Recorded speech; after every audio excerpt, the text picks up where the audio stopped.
I had John Prine in here a few weeks ago. I listened to it. Oh, yeah? You a Prine fan? Of course. How great is that guy? Those songs, man. Hang on a minute. How great is John Prine? Hang on, let me try and figure this out. Quantify it. Yeah, he's great. Right, but you talk to a guy like that, and not unlike yourself, you have a tremendous history of music. Yeah. And then you realize in a moment as a fan, and also as a guy who's going to talk to you, like, well, I better get caught up somehow. Yeah. and then you're sort of looking at 50 years. Yeah. Of expression, and it's sort of it's an amazing thing, and it's a little daunting at times. I believe you. Yeah. Do you look back at your creative life and think like, oh my God? No, of course not. Oh, good.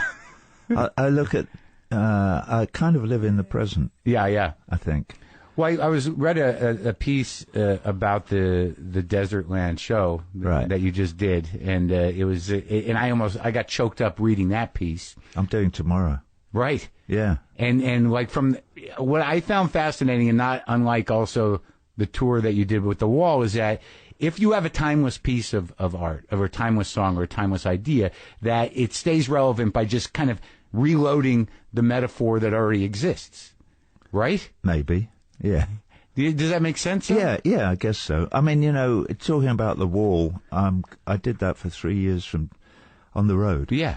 And so I'm kind of pretty over it. Right. Mind you, that we finished 3 years ago. Yeah. But you're using some of The Wall with the show you're doing tomorrow, right? Very, very little. Oh, really? Yeah. We do, what do we do from the Wall? We do Brick 2, we do Mother. But you're able to make it fresh. I mean, I'm just kind of relating to the present. Yeah. We made a fresh show just for these 5 gigs. We did 3 gigs in Mexico. The last one in Zocalo Square, which was amazing. Yeah. Yeah, because it's poor people there, because it's free. Right. So instead of getting, rich people at the front, you get people who've been up all night queuing. It's magic. And absolute magic. Were they appreciative? Did they love it? Oh, yeah. Yeah, they were all singing along. And I was making... I took it upon myself to make speeches in Mexico. Oh, yeah? Yeah, about the disappeared, about the 43 kids. And, in fact, there's 28,000 people missing in the last 8 years. It's crazy, man. And about half of them have disappeared on Peña's watch. Uh-huh. So I had a word with him, which was interesting because his palace... is just to the left, and there's a line of soldiers along the top standing there with rifles. I'm not suggesting I was in any danger. But there were guys with rifles up there. Yeah, and a lot of the local people said, fuck me, he's got some balls on him to stand there and say that crap here. But you probably were in danger on some level. All it takes is one guy. Yeah, on some level, probably. One guy with a gun who can disappear. Yeah. They're not... Disappearing's not unusual. Anyway, you only get one crack at this as far as we know. The life thing. Yeah, so you have to decide whether to... Stand up for something or just... Whether to be real or not. Right. Did you always find that to be true about you? Was something that you learned? I mean, was there a period where you were like, I've got to do something else? I mean... When I was younger, I was quieter. I never had less conviction. I mean, I went through all my teenage years...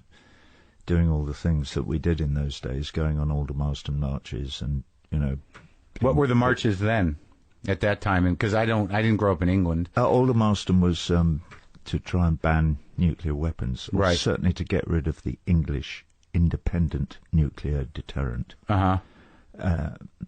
An aim that we never achieved. Right, no one did. But there was some, great people involved in that movement. So you were politically active as a teenager? Yeah. But you grew up because I have no sense of the thing I was thinking before you came over, and I've talked to a couple of other people that are around your age and grew up in England, is that as an American, we have no sense of real rubble and destruction from war. None. There's no collective memory of it. No. There's no historic memory of it. And someone from your generation certainly does. Yeah. I mean, you came up in the rubble. Yeah. Do you have memories of it? No, I was too young for the rubble. I was born in 1943. So I have lots of memories of the aftermath of World War II. Yeah. Actually, I wrote something last week about something about the plaster bananas remain out of reach to the kids left behind on the beaches. It was part of a longer musing about something, but it reminded me that the first time I ever saw a banana, I was about 5 years old or something, so it would have been 48 or 49, because there was no fruit anywhere.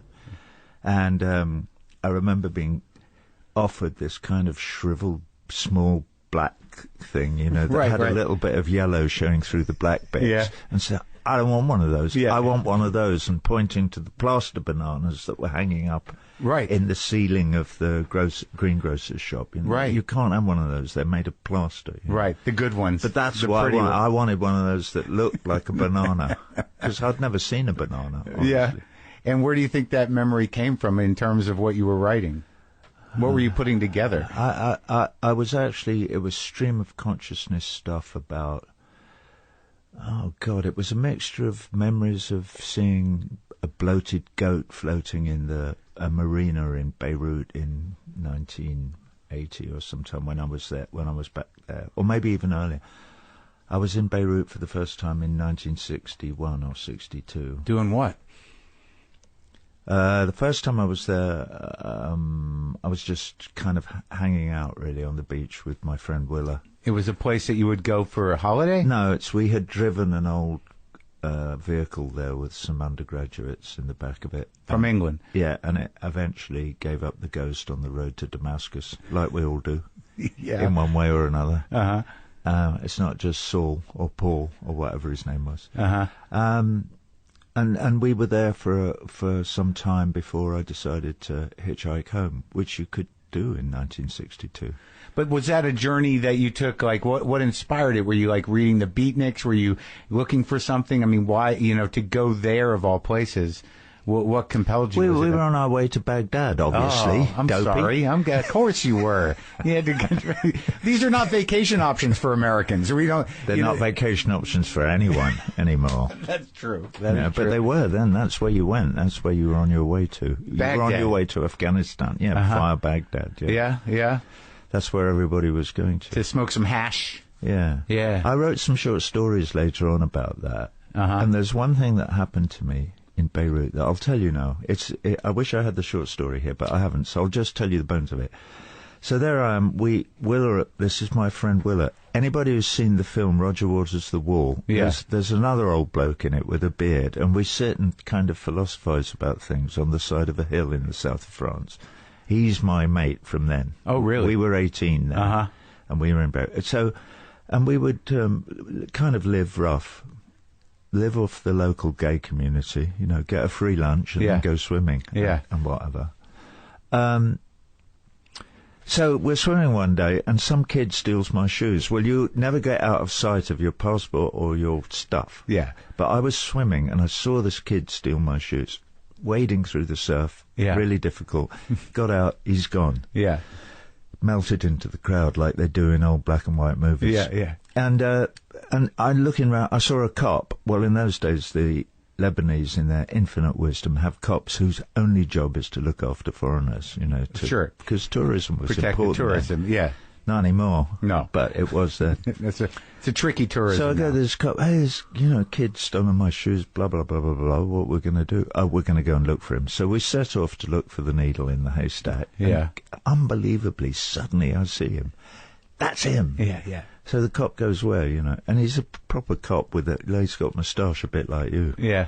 And so the kid looks at us and he looks at, and the cop sees him and the kid goes flight, and eventually he goes, the cop obviously knows him. He must know every kid on his beat. Right, yeah. So he sort of gives in. You can see resignation.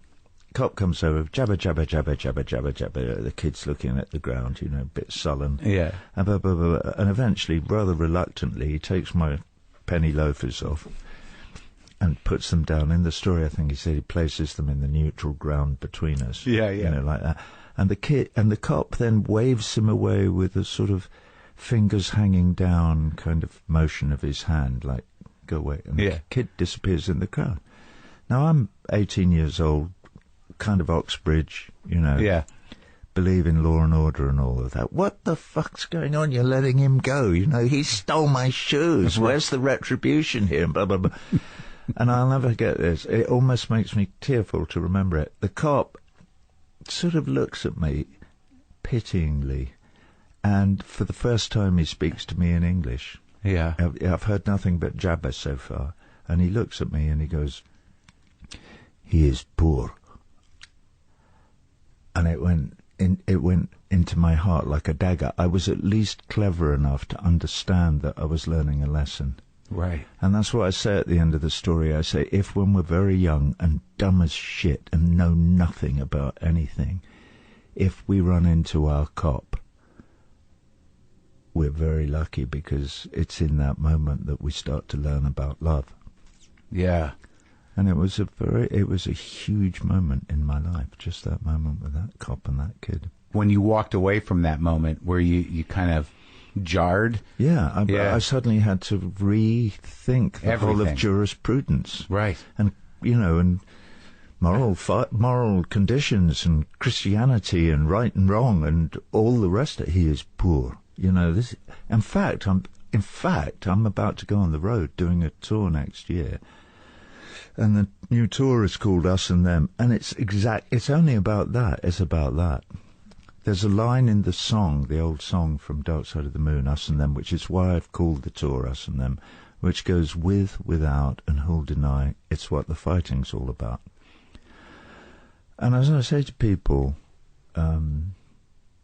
unfortunately, almost everyone will deny that is what the fighting's all about. Almost everyone, if you ask them, will suggest that the fighting is all about right and wrong, about the fact that we're right and they're wrong, and that they're conflicting ideologies of some kind, or that they want to hurt us, and that's why we're fighting. And my contention is that it's not about that at all. It's about without. Absolutely. It's about distribution of wealth, and it's about where the cash resides. And yeah, they don't even use the word class in this country, in America. Right. There's no class discussion.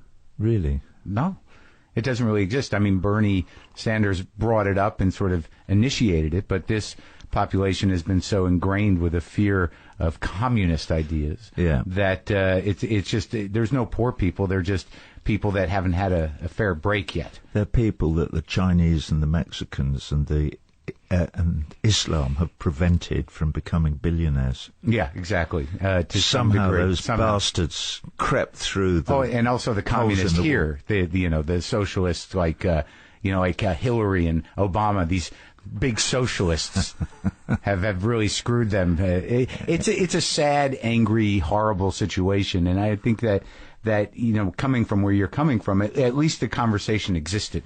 I mean, it may not have existed in the way that people were going to be helped, but there was definitely a line. Absolutely. And that line does not exist here like that politically. I actually read a poem last week at Desert Trip, and part of it is, and it's called Why Cannot the Good Prevail, and I haven't got it with me, so I can't read it to you, but there's a line in it that says, Defenders of the Rosenbergs. And it's about, that's a passing line in it, the idea that Americans are good people at heart, people to help rebuild the barn, you know. Yeah. The doctor's note from long ago, I knew you're par enough, free medicine, whatever, you know, the idea of helping your neighbour and whatever. That is entrenched in the idea of what the American dream might have been had it not been subverted by Vanderbilt and J.P. Morgan and all the others. I think that's true. And I think that's what you hear a lot. One thing you'll always hear, and I heard it last week with the floods in North Carolina, is that, all of a sudden when there's a disaster at hand, people come together. Right. I guess in some ways that you have to bring them to the attention. You have to bring them to the attention of the disaster that's ongoing. Well, that's, what? I'm glad you've said that. What I'm feeling a need to try and bring to people's attention the fact that the disaster is happening now, but it's global. Always, yeah, and it's been going on for a while. It's not just that, the levee's broken in your neighborhood. This is been going on for a long time, and it's happening all around us now.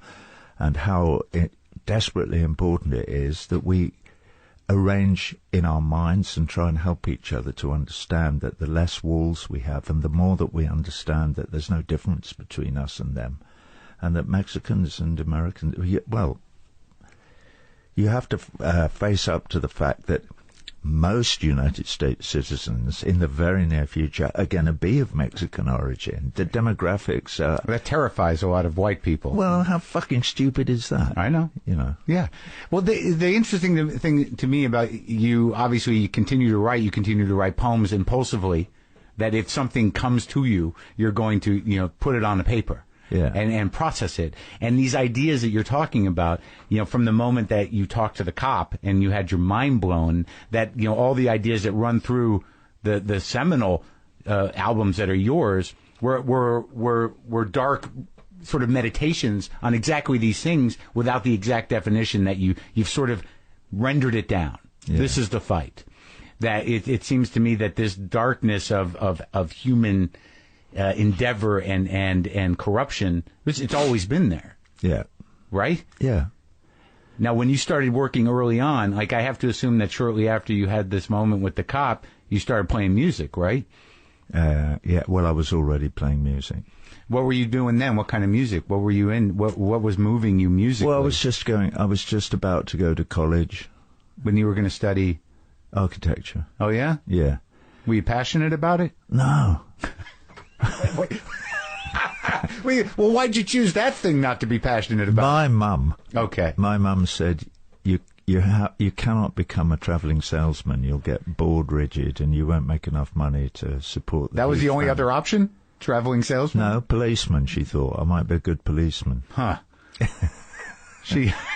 Was there not quite an understanding of who you... I can remember looking at her, and I hoped it was pityingly in the middle of the night, when I said, Mum, come on, get real. That is not going to happen. Join the man? Are you fucking crazy? Right, a cop or a traveling salesman. These were your options that your mother saw for you. No, my mother didn't see. My mother thought, well, a cop, that could be a proper career in the police. No, but she was desperate that I should get some kind of qualification so that I didn't get bored. Oh, right. Which is fair enough. I would encourage anybody to pursue whatever, if they can find something they're interested in, I would encourage anybody to pursue it with vigour. Sure. And in order to expand their mental capacities. And how did you grow up economically? What was your world? My mum earned 40 quid a week as a school teacher. Oh, so and she had a war pension, which was pitiful, but because my father had been killed, right, in 1944, so we were poor. Yeah, without being, we always had enough to eat.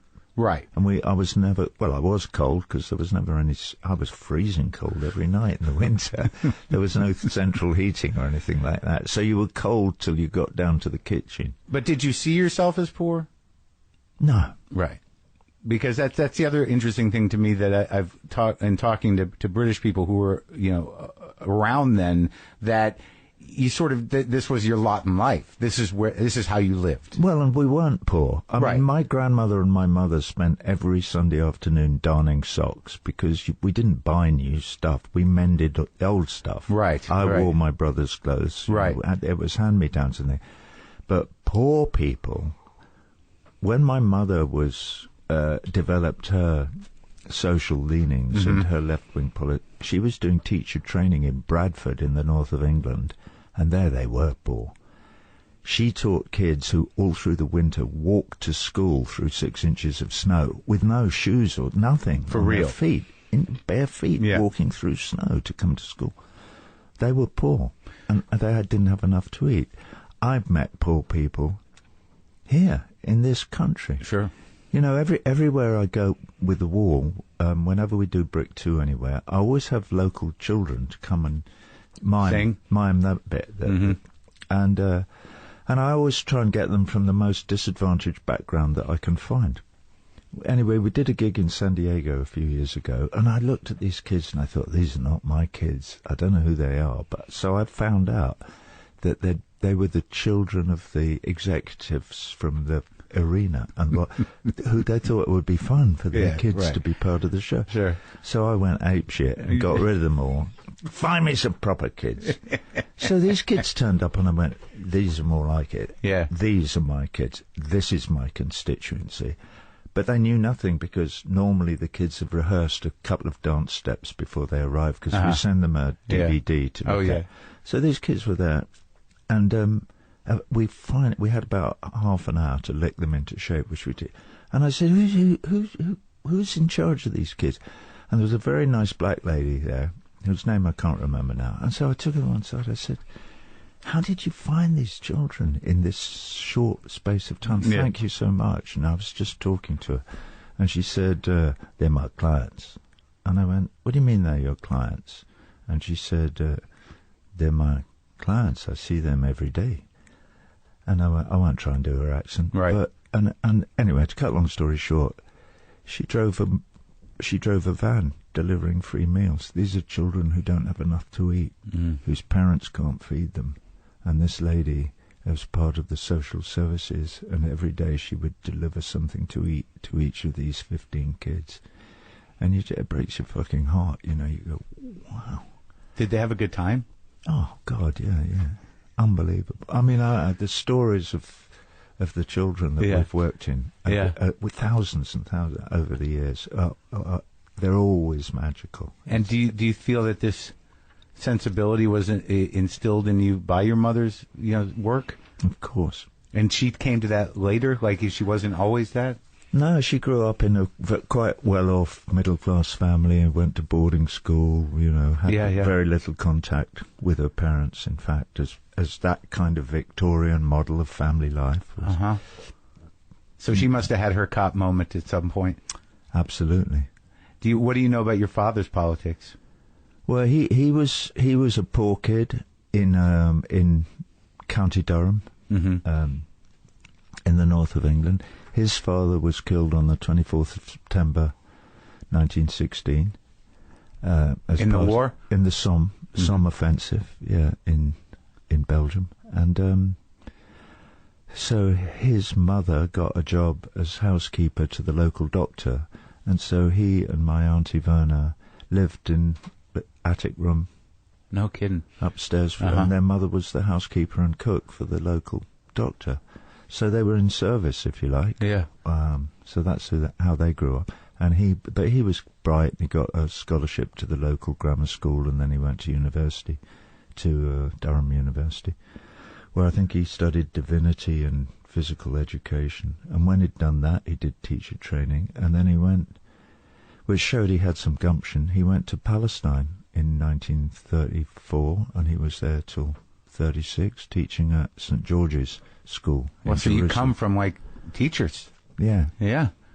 Yeah. And you've become one on some level. On some level, maybe, yeah. So your mother tells you, become a cop or a traveling salesman, and you go with architecture, and then you drift into music, or you were actively, you had the dream? I feel more like a student than a teacher. Yeah. I have to say. Well, that's good. I've been watching Nneka do you know who she is? Nneka? Yeah. She's a Nigerian singer. Nneka. Yeah. And she's been very popular sort of in Germany and in Europe and things. I've never heard of her. Well, yes and no. Yes. Her great band. And I mean, anybody who listens to it, it's no point in talking about her because you have to see her. Okay. But she's very socially conscious as well. But when you watch her perform, she's got the most expressive face that you can imagine, and fantastic pipes, perfect pitch. Yeah. Incredible. Great writer. Right. Great. I have no idea how she slipped past my radar for this long. But when you see her sing, you can see that she is entirely in what she's doing for every second that it's going on. And so there is an absolute lack of artifice about it, which is, I realise watching other artists who can do that. Prine is a good example. That actually, no, he's less. There's more artifice in John Prine because he's definitely got a shtick. He's got a shtick, and he's a great comic, and he's a great deliverer of material and stuff.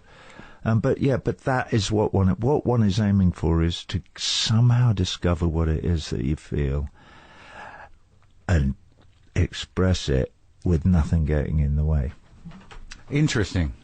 I think that's true. When you're in that place, you sort of have to, like, are you going to be raw or are you going to be focused? Do you know we're wearing almost exactly the same ring? We are? The turquoise ring? Oh, yeah, Zuni. Isn't that weird? That is weird. That we're both wearing... Did you get that in New Mexico? No, I bought it in New York in 1968. I bet you that's a Zuni ring, maybe. It is Zuni, definitely. That's a trip, man. Isn't that weird? You want to know what's even weirder? Is that ring, the reason I got this ring is my dad had a ring that looked like this, and I have that, but it was too big for me, but I wanted one that looked like that. Funny. What is happening? Somebody once in a shop told me that this ring is made by J. Just to explain, listeners, we're both wearing... Zuni turquoise rings. Yeah, which is like a little checkerboard grid of turquoise. Yeah, that's wild, Roger. Yeah. It's trippy. Now I feel like... What are the odds? Hey, man, we must be channeling, something. Native Americans. We're supposed to be here. Yeah. This is supposed to happen. Yeah, absolutely. But let's talk about this expression, because I listened to, like, old Pink Floyd, like real old. Yeah. And, like, the one thing I noticed is that in order to realize the type of psychedelic music that was going, whatever you want to call your music, and to make it sound like music, was a feat of magic and confidence that either was innate, or at that time you must have realized that you were all in. What was it? I was never that intellectual about it. Right, of course. It's something that happened. Right.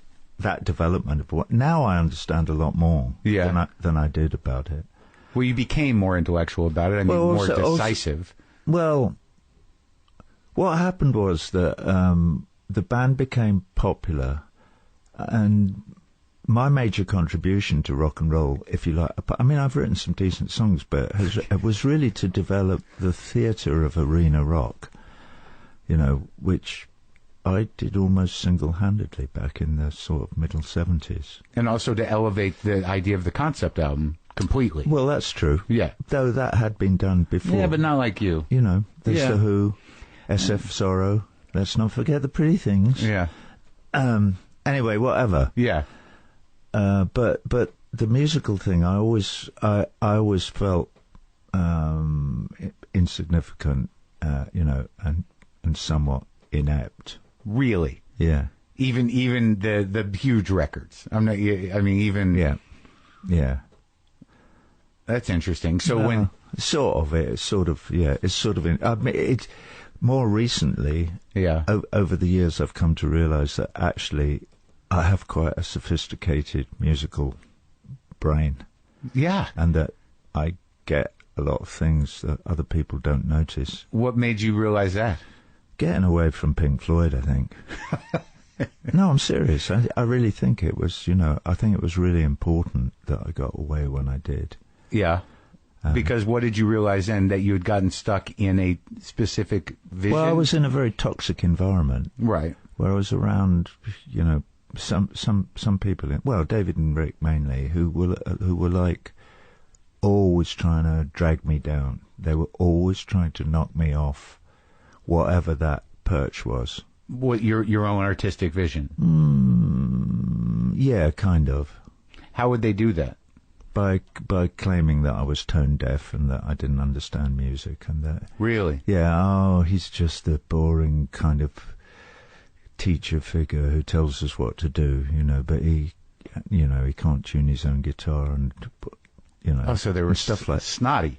They were very snotty, yeah, and snipey, because they felt very insignificant, I think. At that point? I think so, yeah. Yeah. I think so. And I'm not putting them down. Those years that we were together, whatever it was like socially, there is no question but that we did some really good work together. And you all shared the vision. Absolutely. Well, no, we didn't share the vision, but we shared the workload. Right. It was your vision, most of it. Well, I wouldn't. Okay. I wouldn't even say that. Okay. But yeah, it was.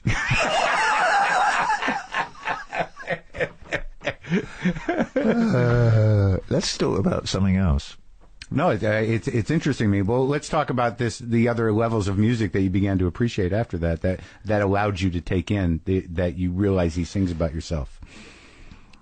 Because my friend Etienne Rodergil came up to me in whatever year it was, in 1978. Yeah. And said, Roger, I have this libretto about the French Revolution. I have no music, I want. And he smoked another 20 or 30 Gauloises. Yeah. And drank another bottle of whiskey, and then we started to talk about it. And so I wrote an opera to his libretto. And did you, I have no understanding of opera. Were you a fan of opera? No, I had no idea. I had no idea what I was doing.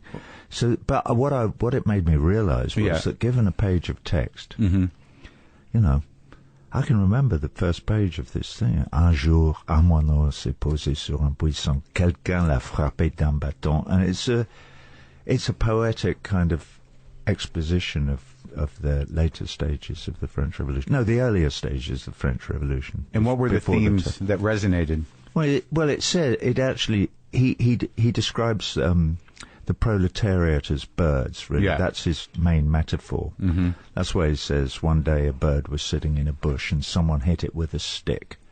A priest de n'importe quelle religion lui a donné raison. Par moineau au bâton. A priest of no particular religion said, "You're right, not to the bird, but to the stick."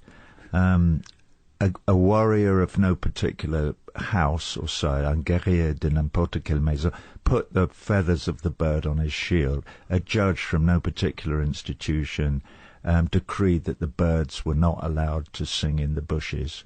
One day, ils ont changé, they changed. Pas tous mais bon, not all of them, but a few. Uh-huh. It was the revolution, and the birds sang in the bushes.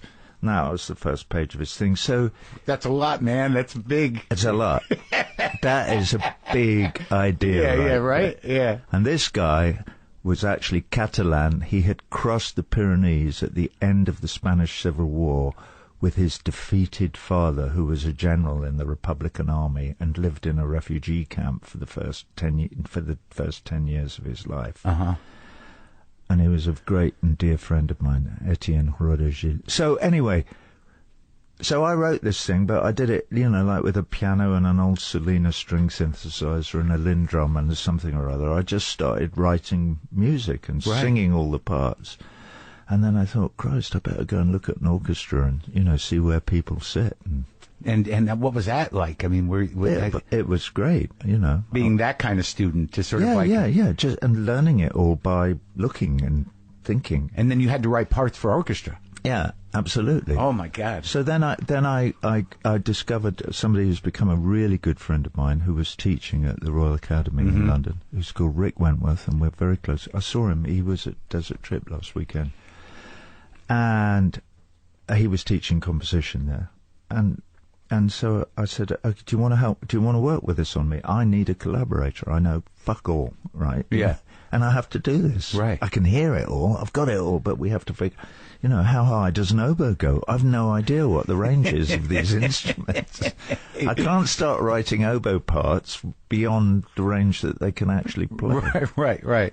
And so we worked on an old Atari program called Notator, which was one of the very first computer programs for writing music, on a sort of little 10-inch screen. Yeah. And then eventually we moved on to Logic and Sibelius and and all kinds of stuff, and got through it. And the work has been performed about 10 times, I suppose. Now, the first time you saw it performed, hearing all those instruments playing your parts, I mean, what was that experience like? Oh, wonderful. Well, the first time I ever heard the orchestra playing it, we went into Abbey Road, into number 1 at Abbey Road with a big orchestra, and recorded 3 of the songs when I was negotiating with Sony, with Peter Gelb, who was CEO of Sony Classical at the time, and he decided to release the record. And so I made some sort of full demos with a big orchestra to play to him. Oh, wow. And then he made me translate it into English. It was all in French. Where'd you pick up French? Ils sont nos voisins. You have to learn because they live on the other side of La Manche, you know. Also, we have to conquer them from time to time. How would we, you know, what would we do with their women if we could not speak? No, you learn French in school if you're English. Yeah. That's the first foreign language. But it's stuck. I mean, it doesn't always stick with people. But my French is pretty poor, but I have a decent ear, so it sounds as if I can speak French. Right. And you've been to Abbey Road before. You know that studio. Oh, right? God, yeah. Yeah. That was the thing. I used to always sneak into number one just to play the piano. Oh, yeah? To play a 9-foot concert Steinway in that room. Amazing. It's magic. You know, that's the room where they did A Day in the Life, and you know, all the big orchestral stuff from that. Right. It's that room. So you had to sneak in? What, you were down the hall? Or yeah, we were in number 3. Recording which one? Well, we put all of them. You did all of them at Abbey Road? More or less, yeah. Certainly that would be the first one, you know, Piper at the Gates of Dawn. We were doing that in number 3. And the Beatles were doing Sgt. Pepper's in number 2. Oh my God! And I made records in number 2 later. I think, we made stuff in there as well. Was there a relationship, or did you? How dare you! I didn't fancy any of them. Not even a little. I only met John Lennon once, to my huge regret, and that was in the control room at number 2. Oh, really? And he was a bit kind of, you know, acerbic and surprising. No, he was quite snotty. Really? Well, I think, yeah. Well, I have to assume, like... So was I. Right. I mean, who did I talk to? Like, I can't, like, it always surprises me at that time in London. I mean, Jesus, there were so many fucking bands. Yeah. And you were all across the street. I mean, here it's like, you know, there's coast to coast, but it seemed like everybody was like, oh shit, there's Mick Fleetwood, there's Peter Green, there's John Lennon, whatever. They were around there's Jimmy Page. Was everyone around? They may have been. Oh, you didn't see I wasn't, no. Oh, good. No, I didn't see him. You had your own thing. There was some talk about, you know, clubs in London like the Establishment and this, where the Rolling Stones and Beatles were all sit around doing whatever they did. But I never did any of that or was party to any of that. Why? I've no idea. You weren't interested? I honestly can't remember. Why not? But you didn't go see music at that time? You didn't feel like you were in the game with these other bands? I used to go and see music, but I didn't go and see bands. Yeah. I saw the Rolling Stones once at the Gaumont Estate in Kilburn. Yeah. They were on a package show, and they were wearing little houndstooth jackets. They were all in uniform. Do you remember that, when they all wore uniforms? Yeah. And I don't think they called them uniforms, but yeah. Well, they were. They were about 5th on the bill. Who was on the bill? Eddie Cochran. Yeah. Howlin' Wolf. Not Howlin' Wolf. Bo Diddley. Yeah. Helen Shapiro. Mickey Most. You know, it's like... Yeah. And you think back and you think, wow, how weird is that? It is weird. Speaking of Howlin' Wolf... Yeah. About round the same time, I went to the Fairfield Hall in Croydon, and they had these blues packages that came over to England, which I used to go to. And that was like Howlin' Wolf, Lightning Hopkins, Sonny Boy Williamson, Hammy Nixon, Sleepy John Estes. The best. Incredible bills. There's a picture of Wolf right there. There he is. Yeah. Yeah. About that time, probably. Yeah. Yeah. So you were a blues guy. Yeah. Yeah, because I was wondering that, at what point you departed from it. Do you know what I mean? Like, because you can hear some of it in the music, but then it's sort of like, it takes its own life. We departed from it when Bob Close, who was the only bloke who could play anything in the band, got a big slap on the wrist from his mum and dad, who said, "You've got to go back to college, sell that bloody Strat, and get a proper job." So the blues guy left, and you were left to your own devices. He was the only one who could play. He was really good. He can still play. He plays classical guitar, I believe. Oh, really? Oh, he's really good. Bob Close. That's with a K. Klose. Did he stay in music, or did he get out of it and then come back? No, I think he stayed in music as something to enjoy for his life. But I've no idea what career he pursued. Yeah. Well, because I was sort of wondering that, because Pink Floyd and you have always seemed to kind of mind your own planet. Like, it didn't seem like there was a lot of crossover. It didn't seem like you were hanging out with other bands. It seemed like, you, like, from very early on, Pink Floyd was its own thing. and didn't, and sort of built its own world. You know, I'm playing with Neil next week. Yeah. You reminded me, you said about mining. Yeah. And Heart of Gold went bang into my head like that, and I thought, I'm playing the bridge thing. Oh, that's great. Yeah. He's great. I've been wanting to do it for years and years, and finally I can do it. He's another guy that built his own world. Do you guys get along? I don't know. You don't? I've never talked to him. Why not? Don't you? You were hanging out. Who do you talk to? He came to one of our gigs once. And David cornered him. And I'm that bloke who goes, oh, fuck you then. I'm going to sit over here and mind my own business. Let that guy make a fool out of himself. Yeah. I'm going to play this but cool. I've been a huge fan of since, Buffalo Springfield. Well, the one thing you guys have in common is that the music doesn't date itself. I mean, it's timeless shit. You know, there's no, it just stands forever, without time. Yeah, but, I like to think, though, that he was always really good at it, and it's taken me 30 or 40 years to start to figure out how to write songs. When do you think that you really felt like you could? I mean, I'm just coming into... Come on.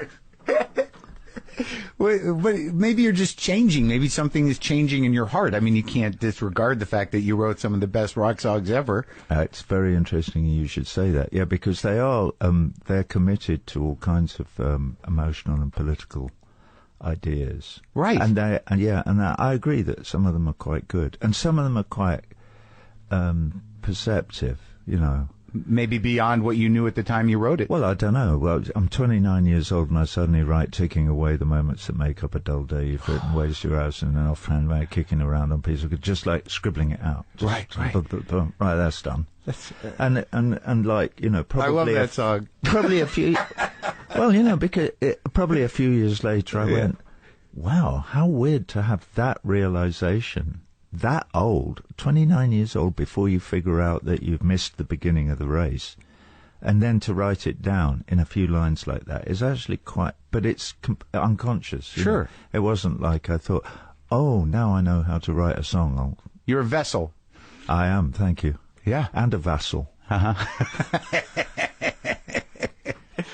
Well, that stuff, I mean, do you feel... I was talking to somebody about the kind of tone... that all those those middle Floyd records have. I know people say they're dark and everything, but there's a comfort to that minor chord. There's a comfort to that atmosphere, that sort of like that mind-opening minor atmosphere. That no matter how dark the content was, to live in that place is like a big warm blanket of rain. Yeah. And do you know where that comes from emotionally? I mean, now that you're sort of shifting in how you are engaging in the world and how your heart is opening in a new way, do you find that period was something you were working through, that there was a darkness that you haven't been able to shake? I don't know if I'd put it like that, particularly in terms of the musicology. Mm-hmm. But I think it maybe is true that if you grow up with no music in your life at all, there's a radio in the house, but there's never any music on it. And you might listen to Saturday Night Theatre, with your mother and your brother, but there's no music ever anywhere. Yeah. And so, almost the first thing that you hear in your life is Hound Dog or Singing the Blues. Not Guy Mitchell, Tommy Steele. But, that shit. Then, at some point, you realise that when you hear Mahler's Fifth Symphony, you can't speak or do anything except wonder at the effect that it is having on you. So I became aware of really what music is beyond pop music, jazz and blues. Jazz and blues, really. Right. Jazz and blues was my introduction, but I was suddenly becoming aware of of the complexity of all those minor cadences that you hear in that sad stuff that people write in adagios, and you go, whoa, there's a whole world here opening up in front of me. And you can hear it as well in songs that people write. so it's all over Dylan, and right. And it's in the Beatles as well. It's sure. It's actually all over popular music. If you don't even have to search for it, you just hear it. Right. Neil is just... It's all over it. Yeah. Yeah, but it's like, that's a very specific atmosphere to live in. Yeah. And I can't quite describe it because it resonates with me. I don't know if it resonates with everybody, but the blues and then on through what you're talking about in this minor universe, there's something like, what is it? Like, it somehow placates the sadness and elevates it to almost a good thing. Yeah, it's also an emotional thing. It's the emotion is connected to the mathematics of the music. Yeah, but also you suddenly discover that it's like I heard John talking on your program, John Prine talking, and he's talking about "Hello" in there, which I performed that at the Newport Folk Festival last year because it's one of my favourite songs so beautiful. in the whole history of everything. Yeah, and you hear him talking about how he was delivering laundry to an old people's home, and he would talk to them. I did that as a kid. You did? I did the laundry delivery thing. That smell of crap and piss, in those hampers of stuff from old people's homes and things. Yeah. It definitely connects you to the transient nature of life. Yeah. Well, yeah, that's the whole arc of those records. Some of them, huh? Yeah. Like I'm fascinated that obviously Prine's one of the great songwriters ever, but you also like you like Neil. I imagine you like the band and you like those guys. Yeah. Livon Helm became a friend. Well, not really. Couldn't become a friend. I hardly knew him, but I felt a huge affinity. And I went up there a couple of times. To Woodstock or wherever? Yeah. So there's a huge attachment. But if you were in rock and roll in 1969, when Big Pink came out, you just went, fuck me. Everything changed overnight. Suddenly, nothing was the same again. Really? Oh, absolutely. What was it exactly? Because I've heard it was them gathering together in a room with all the stuff together without a huge amount of separation and humor, and the band playing together. And I think it was about the sonics of open plan recording, and also the fact that they had Livon, and so the sound of the kit is completely unlike the sound that anybody else had ever recorded. The drums were always taken from a jazz tradition where the kit was somewhere at the back, and the guy was probably doing things that were complicated and clever and what. But basically, the kit was recorded with two top mics, right. A couple of U77s over the top, or even tin-ear mics. Yeah, boom. Yeah. And really what was going on that was of any importance was down at the front, with Dizzy Gillespie or whoever it was, playing saxophone or trumpet or whatever. And so was all going on, but you didn't get doom. You didn't. There wasn't any of that foot that ripped your heart out every time. He hit it, and so suddenly there was I don't know who engineered those records or what, but they were different. I know Todd Rundgren did one, and everybody after that, everything changed. I've only heard one. I read Clapton talk about it. That once that happened, he had to rethink everything. Yeah. That that he actually felt like, well, now it's been done. Now what? Yeah, but that's very Eric. He's so defeatist. You guys are buddies? Yeah. He just keeps going, man. He keeps going deeper and further back sometimes. It's really interesting. Well, he's not claiming. I think he's having problems now with his fingers and nerves and this and that and the other. I think Keith is too. So's Dylan. Yeah. What are you going to do? What are you going to do? Yeah. How are your fingers? Pretty good. I'm pretty fit. Oh, that's good. Were you a Danko fan too? Did you like the way he played? Yeah. He seemed like such a sweet presence, man. Yeah. Great voices. They could all sing too. That's the other fascinating thing. Amazing, yeah. And they were absolutely, and Richard Emmanuel as well. Oh my God. And they were obviously, I didn't know any of them. I met Rick a bit afterwards. I don't know, I must have been in LA in the 70s, 75. I was going through one of my many divorces. And how many you had? Let's not go there. How many kids you got? 3. Yeah? How they doing? Good? Yeah. That's good. One of them's in my band. Oh, that's great. My eldest son. What's he play? Hammond. Oh, that's great. Piano. Is that fun? Are you proud? Is it exciting? Yeah. Is he good at it? Yeah, he is good at it. Yeah, otherwise he wouldn't be in the band. Did he grow up around it? I mean, was he on the road? He always played piano. Oh yeah? Yeah, he was always keen. And now you got are you married now? No, I'm not. Okay. I'm single. Yeah? Yeah. How's that? It's going quite well. Okay. That's good. It's 73, right? Yeah. Okay. You know, this being single thing, I did fall in deeply in love about a year ago.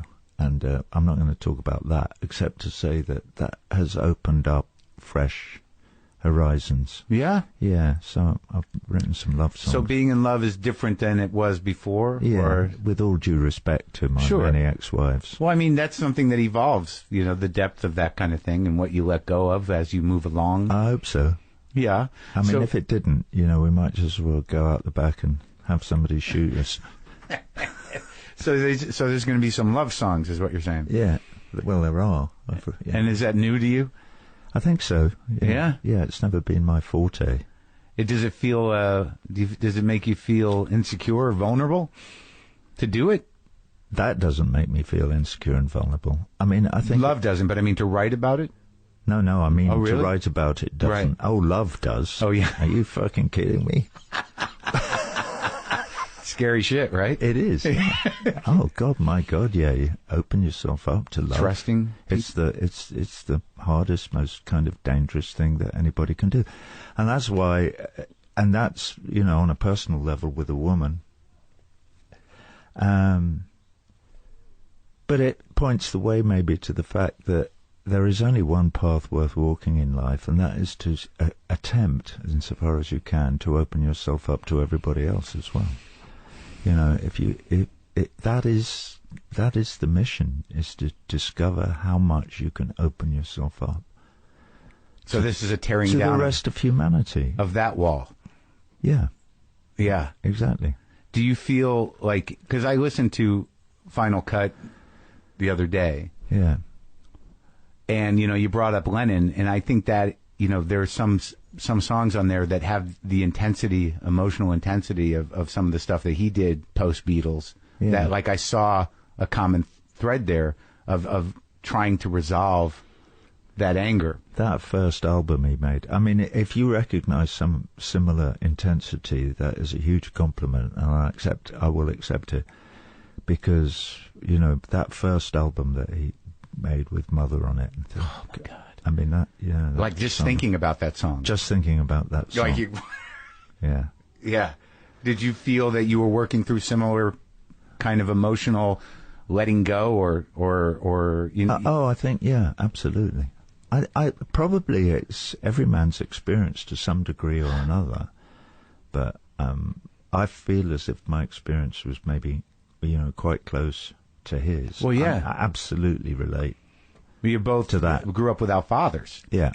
And like, I know people that does leave a darkness, a hole that, that is aggravated and seeks to put out into the world. Yeah. Yeah. Do you feel like you're getting a little closure on that? Well, yeah, because, this old bloke who I met in Italy, Harry Schindler, who's become a good friend of mine, he's 95 years old now, he saw me on TV in Italy a few years ago, and he decided to find out where my father was killed, and he actually got the local people there, it's a town called Aprilia, near Rome, to build a monument to my father, and we went and unveiled it a few years ago. In fact, 2014. Really? February the 18th, which was the 70th anniversary of my father's death. We actually unveiled this monument. So that was very moving and very cool. But I think I've kind of worked through that. Yeah. So much. I'm much more concerned now with the general picture. Yeah. And so I'm quite involved politically with a number of things. Yeah. But I brought something with me, Okay. which I'll share with you if you want. Sure. Or not, because it's a bit long. No, let's do it. You want me to? Yeah, I love it. Okay. Is it a poem? It is. Beautiful. All right.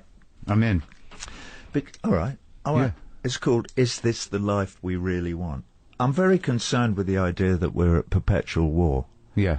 I can hear all those millions of fingers all over the world hitting the escape button. Oh, for fuck's sake, not No way. again. What's he going to... No? No way. No way. Are you kidding? Like, the interesting thing about talking to you and talking to people in general is that when you actually have a conversation, nobody turns away. Right. I'm sure you're right, but they would say, oh no, he's going to read a poem now. So this is no longer a conversation. Now he's going to start telling us. You're Roger Waters. I had Sir Ian McKellen in here, and he did a Shakespeare monologue, and people they loved it. I love him. Oh, he's great. Yeah. Yeah. No, this is the right venue for it, my friend. We did a human rights evening once, and he was asleep on the floor in the corridor. I had to step over him to get to the stage, which is really great. I thought, wow, how cool is that?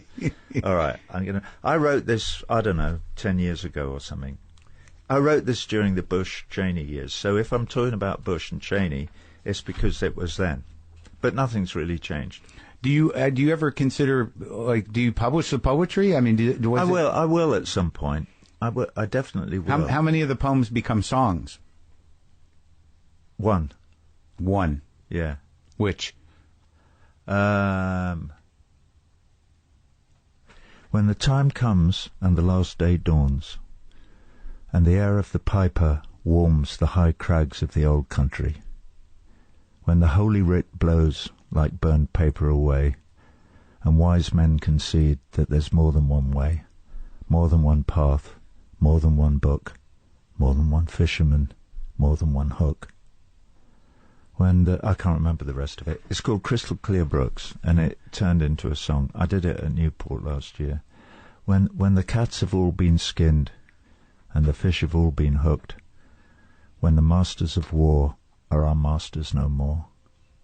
When old friends take their whiskey outside on the porch, raise a glass to their comrades who carried their torches, we will have done well if we're able to say as the sun settles down on that last final day that we never gave in, that we did all we could so the kids could go fishing in crystal clear brooks.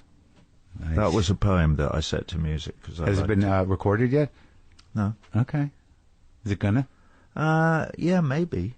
We worked on it a bit. I'm working with Nigel Godrich, and we worked on it a little bit.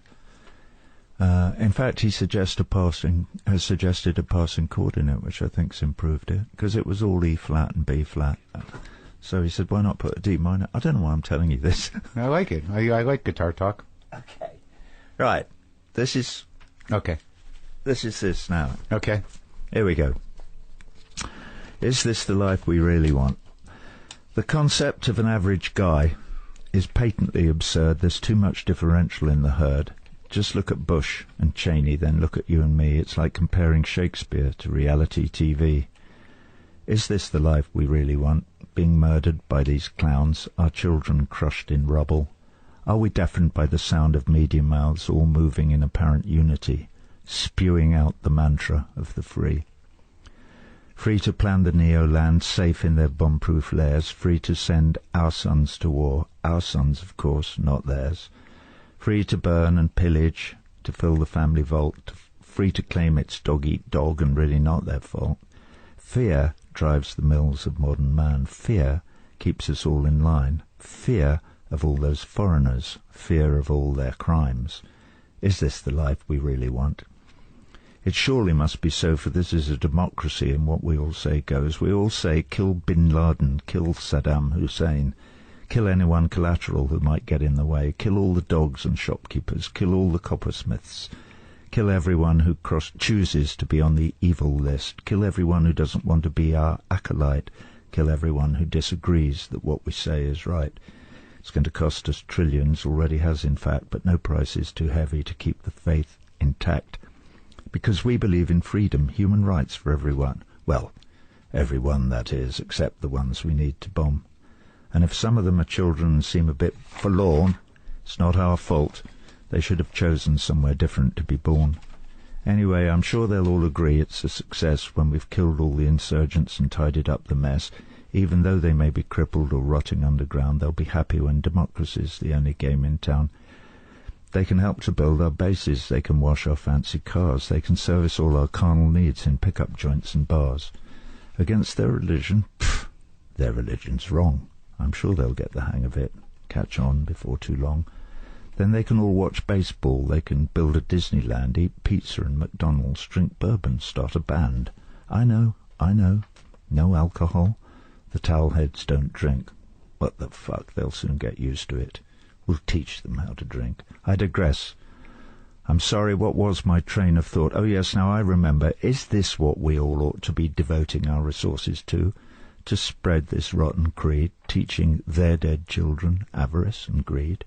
Was it Truman Capote who famously railed, "It's not enough that I succeed, I need others to fail"? Is that the life we really want, to set ourselves at odds with every other species, not to mention other gods? I don't think so. In general, my experience has been that ordinary Americans, when asked to cite their dream, conjure an existence where they can raise their kids without the chafe of blowing other people's kids to bits. Is it my imagination? Is it too much to suggest that their leaders over there and our leaders in the West are driven not by trying to achieve peace in our time, but by something else, by something altogether less sublime? Call me a cynic, but it sometimes seems to me that some of them are more attached to power than to peace. Just supposing, for a moment, that they're in it for the cash, that they're looking out for number one, building up their stash. What better way to divert the attentions of the poor than an axis of evil and a good old-fashioned war? It's like economics 101, as every schoolboy knows. War is good for business and diverts us from our woes. It's so unpatriotic to complain about our lot when our brave boys are out there in the desert getting shot. Imagine if the money that we're spending on the war was used instead to rebuild dikes and help rehouse the poor, to research cures for cancer, and fund institutes to delve into ways of helping people less well off than ourselves, to secure our docks and airports and our power stations, to prevent the disaffected in our own and other nations from expressing their attachment to some vengeful deity in self-immolating you and me? Or is it power that gets them, being able to decide how to divvy up the cake, who should live, who should die, to have at their disposal all those sexy tanks and planes? Got you? No, I got you first, reliving boyhood games. Why don't we just stop them? Why don't we get tough, take to the streets in millions, say enough is enough? Why?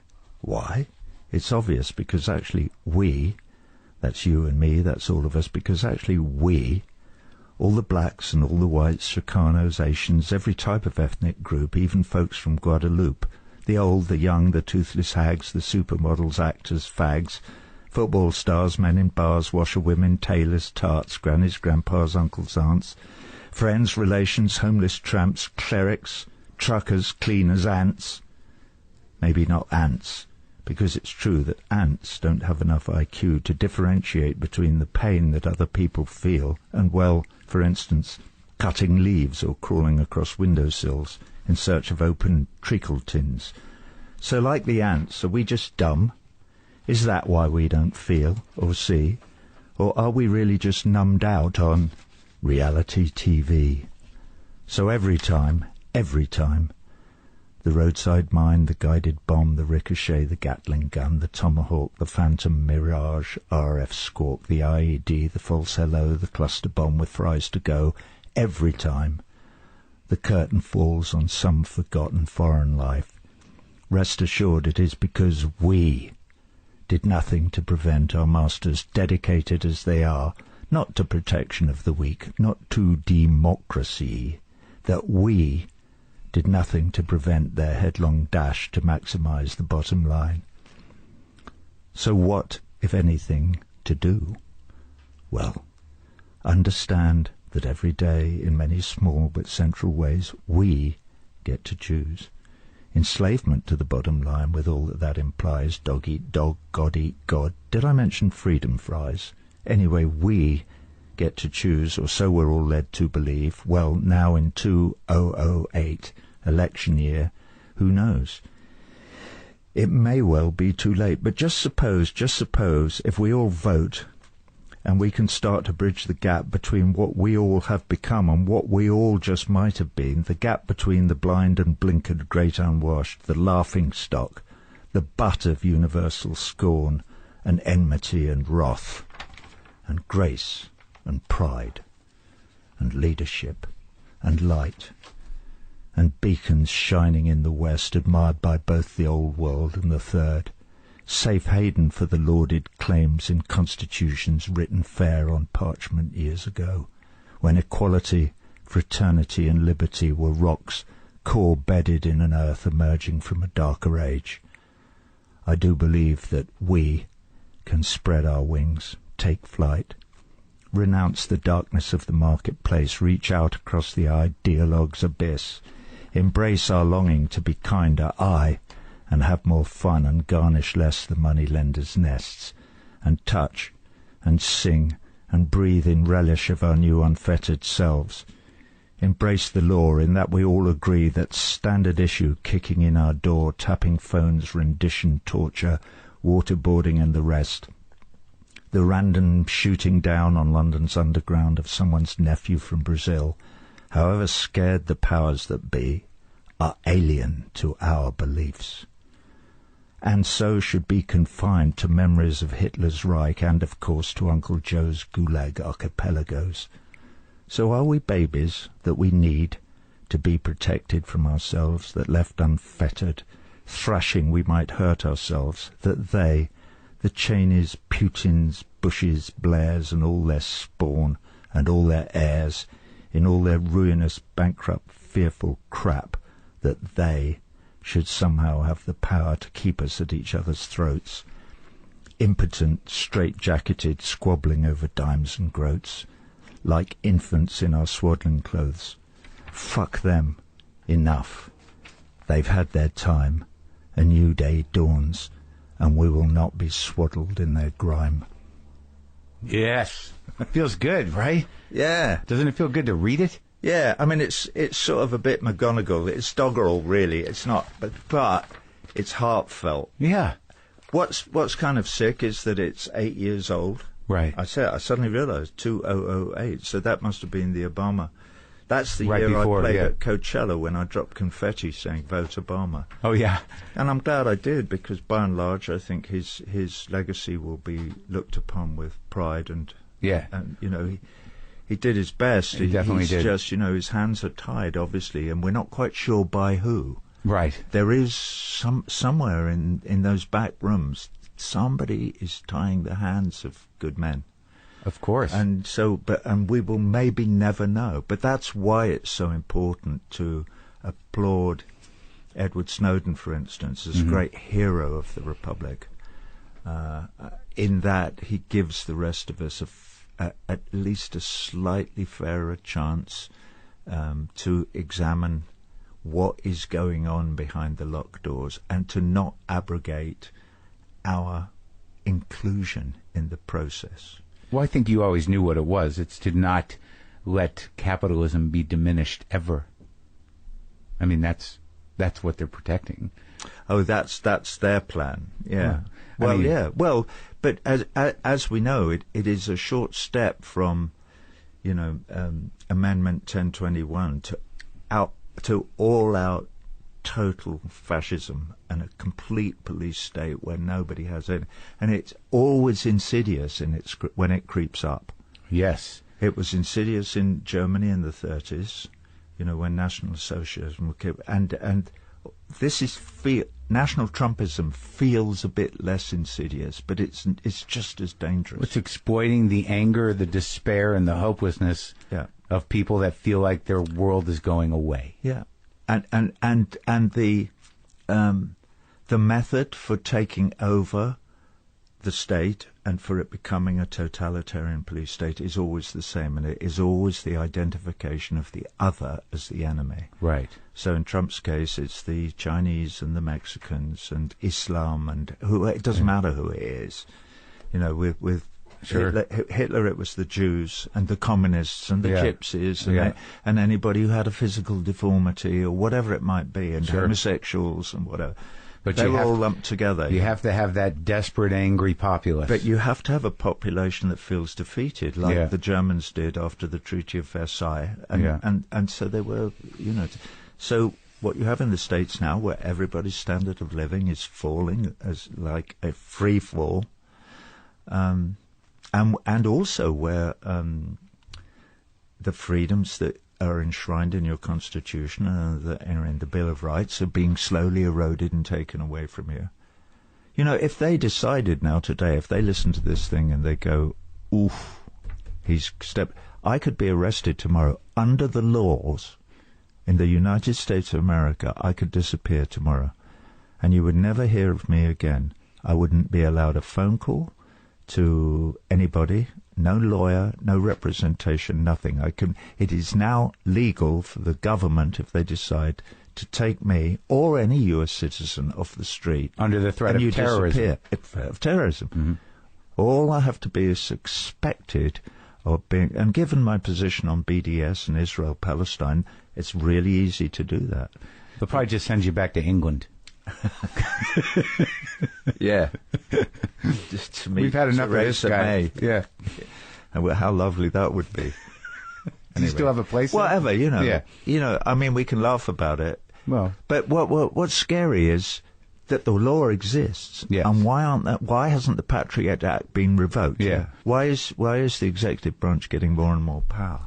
Why is it now legal for the President of the United States to kill U.S. citizens with drones somewhere in the world? Yeah. Why? How is that possible? Is that what? Well, I think it has a lot to do with, on the record, Amused to Death, I guess you took the title from Postman's book. Yeah. Did you read that book? Of course. Yeah. Well, I mean, Postman, yeah. That's how it happens. I pulled my copy of it out because it was one of those books where it's like, oh, my God, it's all here. Yeah. All the answers. This is why it's happening. Yeah. It's all here. Yeah. In this book, because I pulled it out and it's underlined, and I'm like, this is how you do it? Yeah. Yeah, everyone's so distracted by now that at the same pace that they're taking these freedoms that you talk about away, they're tenfold giving us more things to be preoccupied with. Yeah. So people don't see it as affecting their life. No, they don't. And that to cross that gap, how is this affecting my life? I'm okay. We're in the garage. I'm going to go eat something after, and I'm comfortable. Yeah. And this is the greatest country on earth, and it has the best of everything. And when you tell them, no, it doesn't, and no, it isn't, it's the richest, it's got the most weapons, kills more people than anyone else, incarcerates more people, but it doesn't have the best, healthcare or education or any of the things that other people in the world think are fundamental indicators of a just Civilized. and healthy and civilized society. You don't have them. Right. You have a huge number of very, very poor people. Why? You're the richest country on it. How is that possible? How is it possible that you don't look after your veterans when they've been off? Yeah. Whatever the wars are about or whatever. Right. How is that possible? Not quite sure.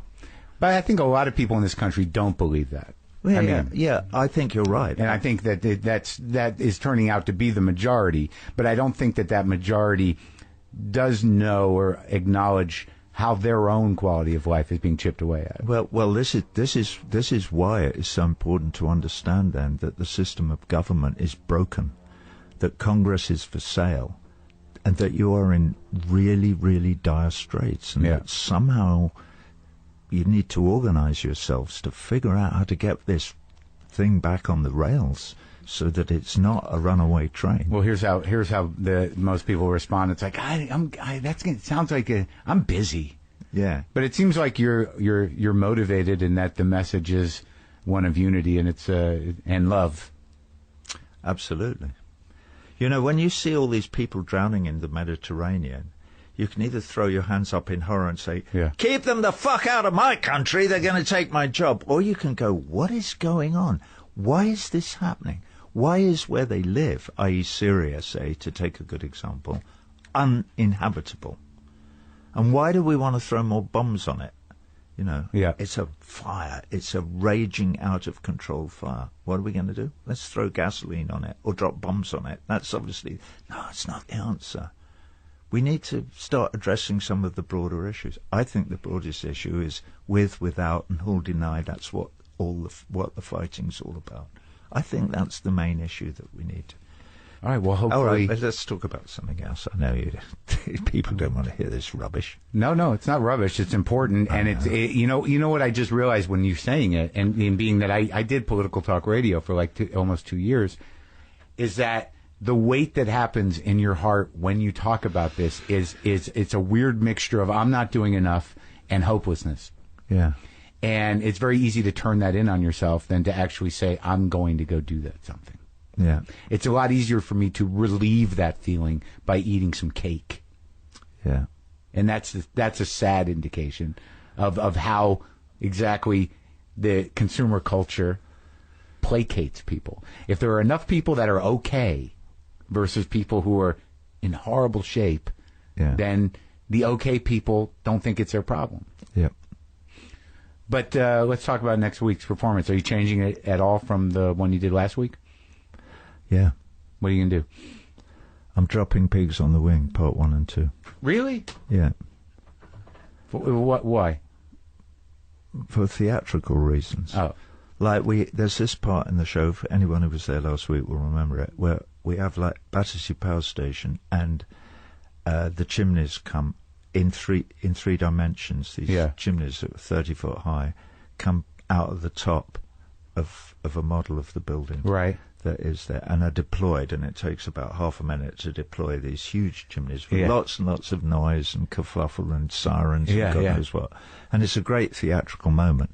After that, I started singing Pigs on the Wing, and I've realised that it would be much better theatre to continue the sound effects that are going in the quad, which is beautiful. I mean, Trip Califf and Claire Brothers, who've made the quad system, it's really wonderful out there. To not do Pigs on the Wing, which is just a bloke singing with an acoustic, but to keep the theatre and go straight into Dogs, so that very scary, you've got to be crazy, you've got to have a real need, comes out of that theatre. Right. So I have to drop Pigs on the Wing. But you're going to keep the chimneys. Oh, fuck yeah, the chimneys. The chimneys are just magical. People their jaws fall.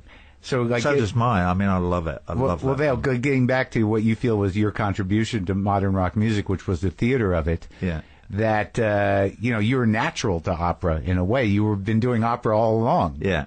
So when you started to really focus on that stuff, it seemed like, there was no limit to getting what you wanted to get done on a theatrical level, and it sort of paid off creatively, and also making its mark on just legions of adolescent people who were like, holy fuck. Yeah.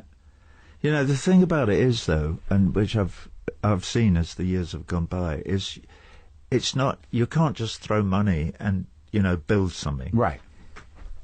You got to conceive it. The trick is having the idea. Right. You can't do the wall show unless you think, oh, I've got a good idea. Let's build a wall between us and the audience, which is the stupidest idea that anybody's ever had. Uh-huh. And yet it's probably the strongest idea that anybody will ever have in terms of rock and roll theatre, is that. Well, who's even in the league of actually doing theater with depth and message and metaphor and arc?